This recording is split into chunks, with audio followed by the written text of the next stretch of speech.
You are listening to Let's Talk Trio on podcasts. Keep up with the latest episodes by downloading the Podbean app or stream episodes via our social media accounts. Search for Let's Talk Trio on Facebook, Instagram, and Twitter.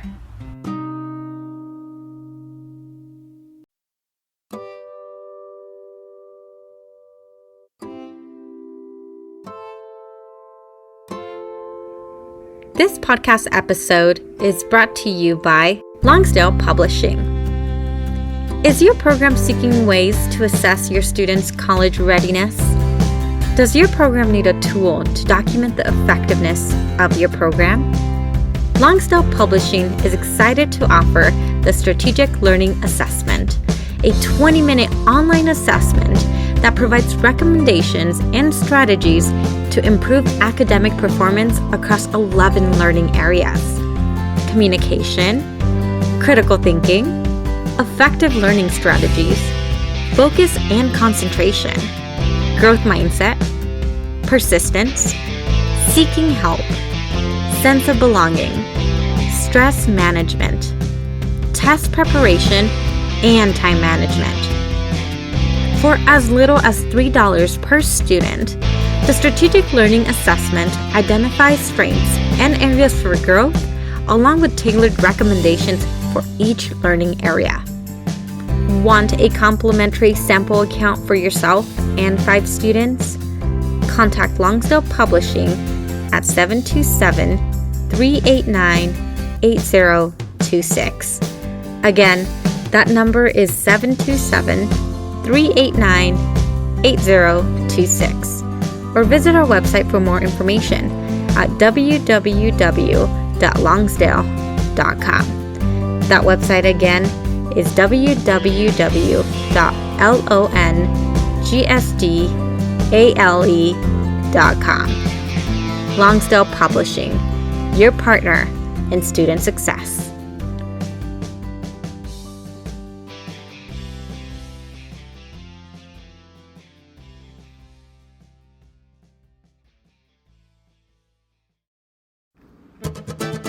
Are you seeking guidance to enhance your TRIO project's effectiveness and success?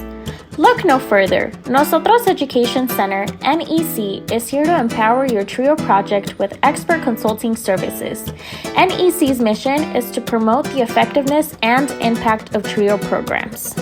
Since 2003, NEC has specialized in providing professional development and in-service staff trainings, allowable cost services, for TRIO projects across the country.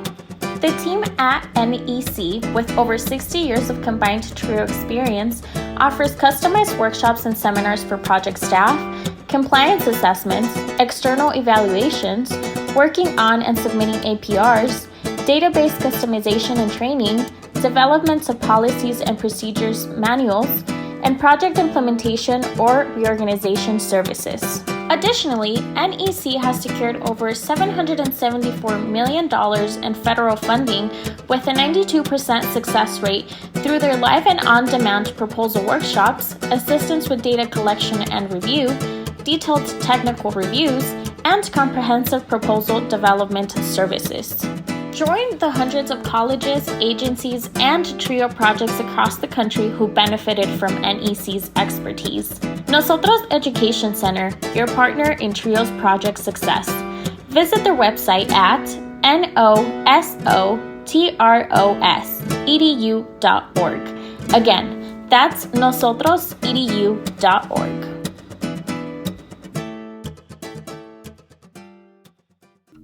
This episode is sponsored by Student Access.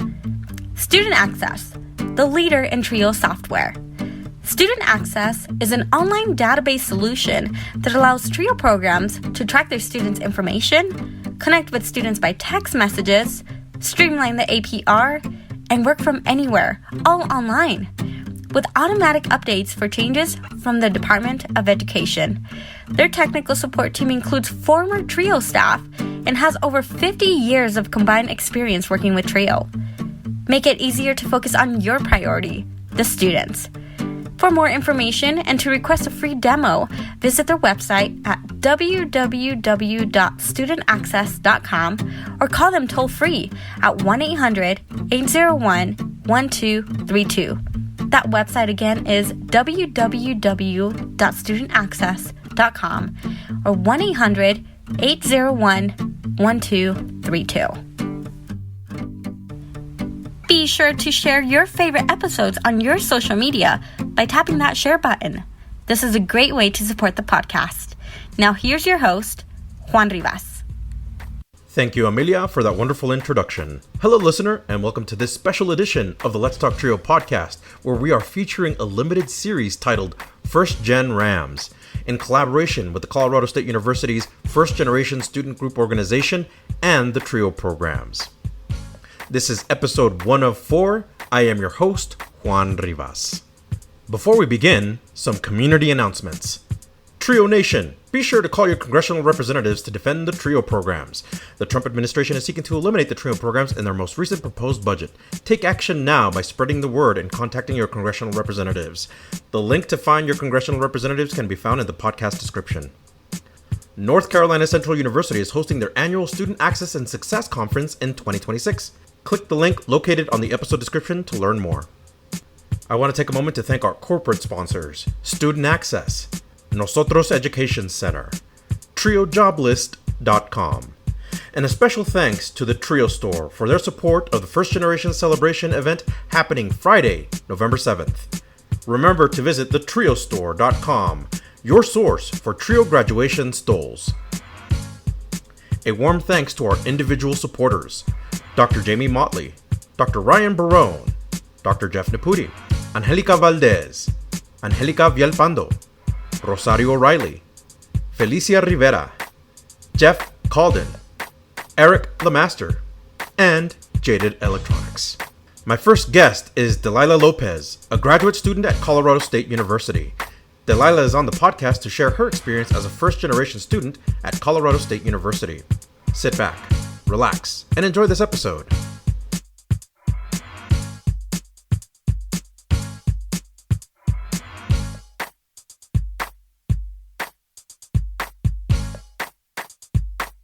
Hi, Trio Nation. We're bringing you a special episode, a series, 1 out of 3.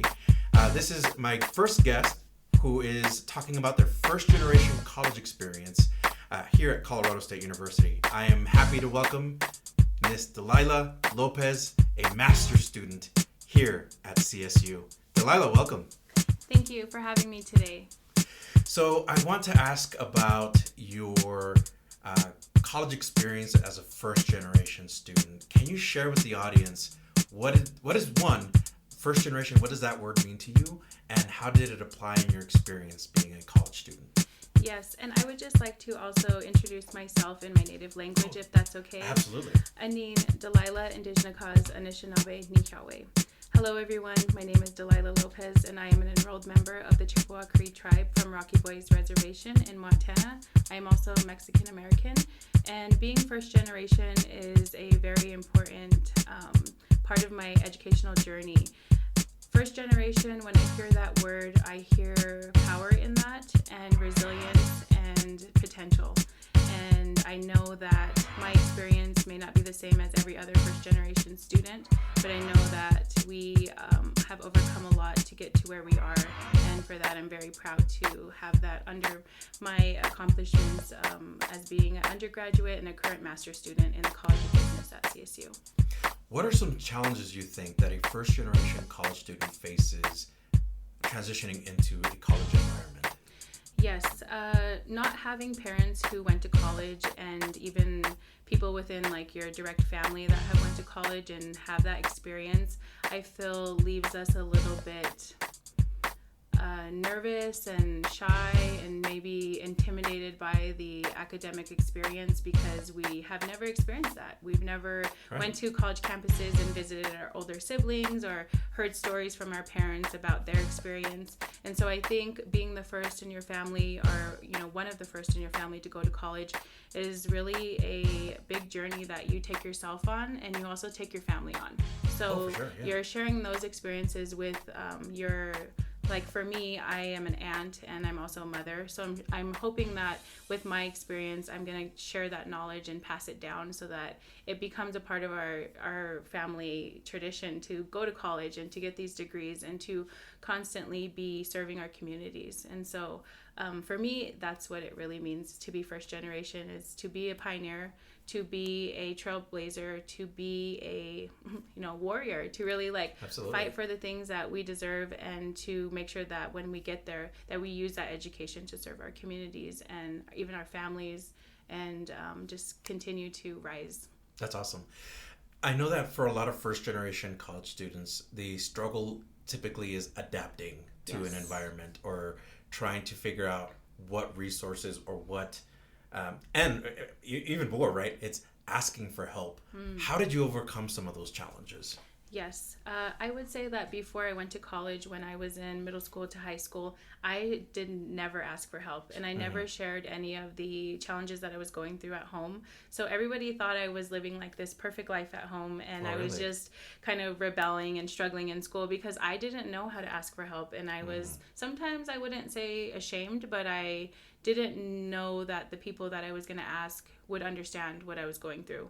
Or maybe there was some fear that they were going to look down on my family. I think even like being in the foster care system, there's like this kind of mistrust where you're like, if I say these things, will my family get in trouble because I don't have school supplies or I don't have access to the internet or those kinds of things. And so for me, once I found out that I was going to go back to college, I was already an adult learner by that age, and I finally had found my voice and was like, I need to ask for help, and I need to make sure that I'm successful and that I can find the resources that will get me to where I need to be. And so before I even started going to CSU, I got accepted and I went to the Native American Cultural Center and asked for a job. And I remember I had kept asking the director for a job. I was like, hey, I'm going to start in the fall. I would really love to work here. And finally he was like, what are you doing Friday morning at 9 a.m.? I was like, this is my interview. And so I came ready to interview for that job. And I remember other students asking me, how did you get this job? I've been trying to get a job here. I was like, I really bugged the director until he hired me, because I knew that that was going to give me a sense of community and a sense of belonging. And with that role, I really found leadership skills. I found a sense of community. And I also found that I was able to connect with staff and other people who were in that realm of education. And and so that really helped me find the resources that I needed on campus. And I know that for a lot of students, they may not be as open to, opening that conversation first. And so and that's kind of, now that I'm in graduate school, I'm able to kind of, I think, know when students are struggling, and even in my cohort, ask them hey, I'm going to this, do you want to come with me, before I even just say do you need help. It's just I'll just know and offer it right away. Absolutely. Yeah. So it sounds like too, and I don't want to be too presumptuous here, but asking for help helped you or assisted you connecting with a community. Yes, definitely. And I think a lot of times the communities that we connect with, we may be the first to bring the experiences that we have into that community. Even, the statistics for Native American students is very low. Less than 1% will graduate from college, And so I knew going in that, my experience were going to be unique. They were going to be different. And a lot of students like that may feel isolated.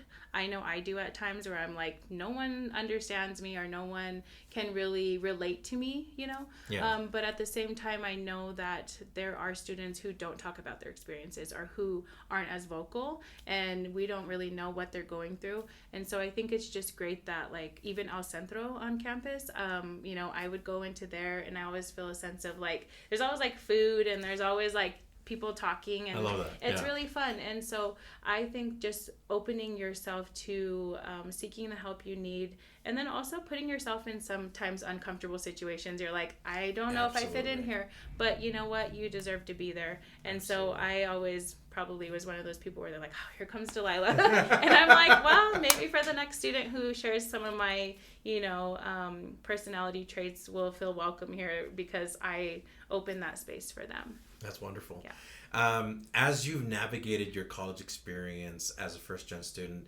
did you, entering the classrooms, were there like that, what people throw around this term, the imposter syndrome? Yes. Of feeling out of place, Yes. or feeling like the space was not built for you? Yes. And it's funny because recently on social media I came across a video of a woman who was asked about her imposter syndrome. And she was like, what's imposter syndrome? I always knew that I was deserving of everything I ever had and all the places I went. And I said, that's a really privileged view, because people who know what imposter syndrome is have experienced it, and we may not have ever even known that term until recently. Right. Because I always see that, I'm like, oh, I remember what this felt like, but I didn't know it had a term, that it was called imposter syndrome. I just knew that when I went into certain spaces that I felt inadequate. I felt like I didn't fit in, or I didn't belong, because I didn't have the same experiences or credentials and skills that all my classmates had. And I think I internalized a lot of the things that I went through in life as, I'm not smart enough, or I'm not capable enough. But then when I looked back at my, early childhood, like elementary, middle school, and high school years, I had never had support there. And I remember having a PE teacher as my math teacher during middle school. And I was like, that's probably why I struggle in math now. Not because I'm stupid, not because I'm inadequate. It's because of some of the support systems that I had leading up to college. Right. And so that's so crucial. Yeah. And I think imposter syndrome is real, and we can overcome it. And we have to, again, like I was talking about earlier before the podcast started, that we have to remember who we are and where we come from. And I think that having a strong sense of your own self-identity, you can build that. Right? Like, we may not know all of the things about our ancestors and our communities and our leaders that we have within our own, like I'm Native American and Mexican American. I started learning a lot about like my ancestors and the strength that we've always had, and the resistance and all of those good things that I was like, oh yeah, I come from really, really smart, intelligent, strong people, and I am that too. I may not fit into Western institutions the way that I'm supposed to, but I know that I am capable and I'm strong and I do belong here, And so I think that's the main thing about imposter syndrome, is it is real. And even to this day, I'm in graduate school. I'm like, I represent those identities when I'm hearing certain curriculum being taught. And the director, when I was being accepted into the program, it's focused on sustainability. And I was asking her, had they had any previous Native American students? And she was like, I'm not sure. I don't believe so. And it's the 19th cohort of this specific degree. Wow. And that's very telling, especially with CSU being land grant institution, having a land acknowledgement, that they honor, the original peoples of this land. And also with sustainability, that's something that's been in our culture for, It's ingrained. It's in our DNA, yes.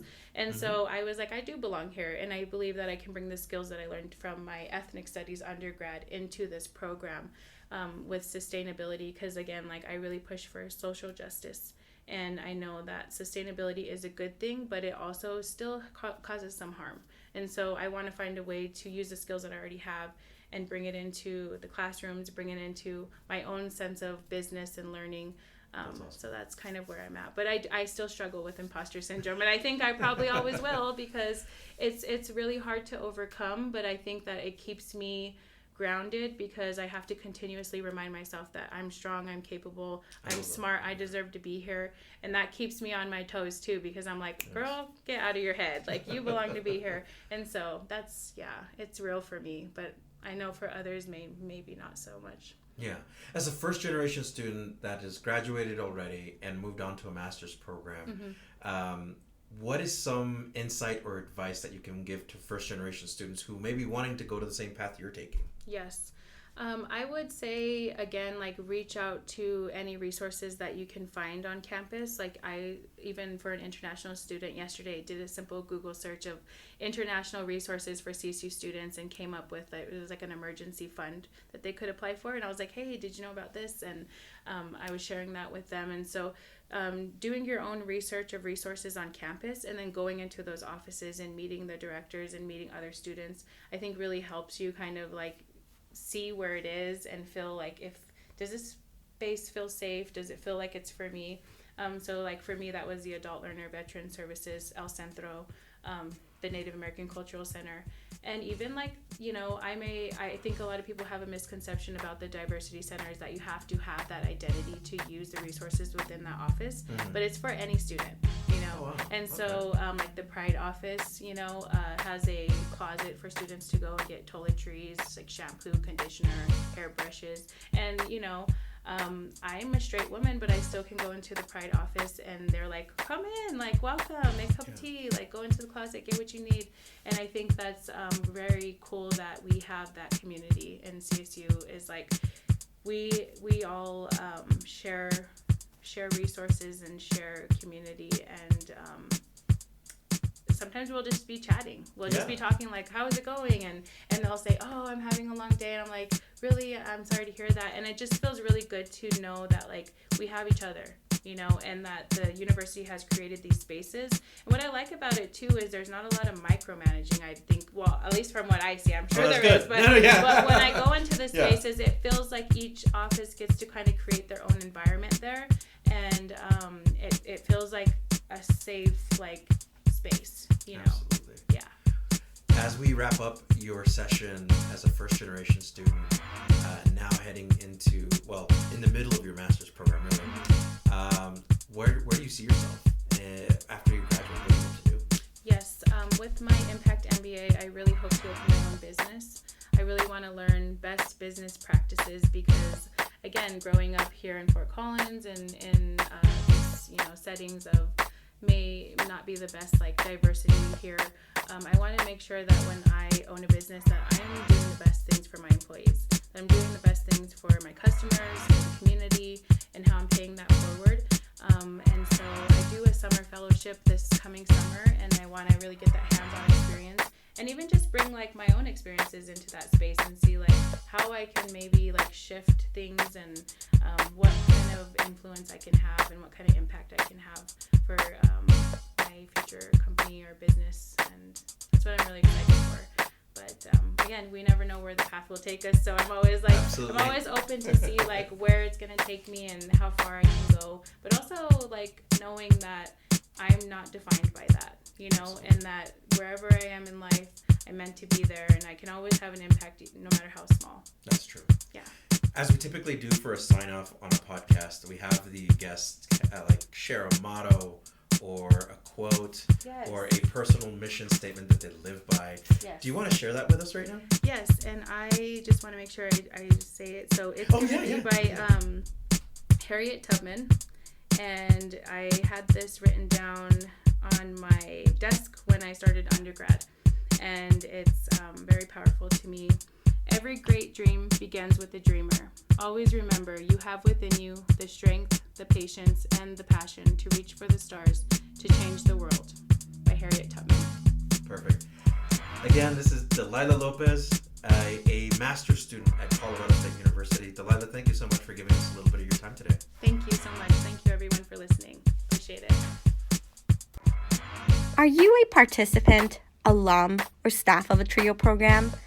Do you want your program highlighted? You or your program could be featured in an upcoming episode of Let's Talk TRIO. Get a hold of us by going to our Facebook page or Instagram and send us a direct message. Search for Let's Talk TRIO. We want to get your story to the public. That was my guest, Delilah Lopez, a graduate student at Colorado State University. Delilah, thank you so much for being on the podcast. I'd like to take a moment to thank our honorary members of the Let's Talk TRIO podcast, Tony Ho, Roderick Chambers, Scott Kendall, and Susan Cramp. The Let's Talk TRIO podcast team is John Russell, audio engineer, music composer and performer, and post-production editor. Amelia Castañeda, script supervisor, social media manager, marketing manager, and producer. Juan Rivas, executive producer and host. Follow the Let's Talk TRIO podcast on Instagram, Facebook, and YouTube. Thank you all so much for listening, and we will catch you on the next episode.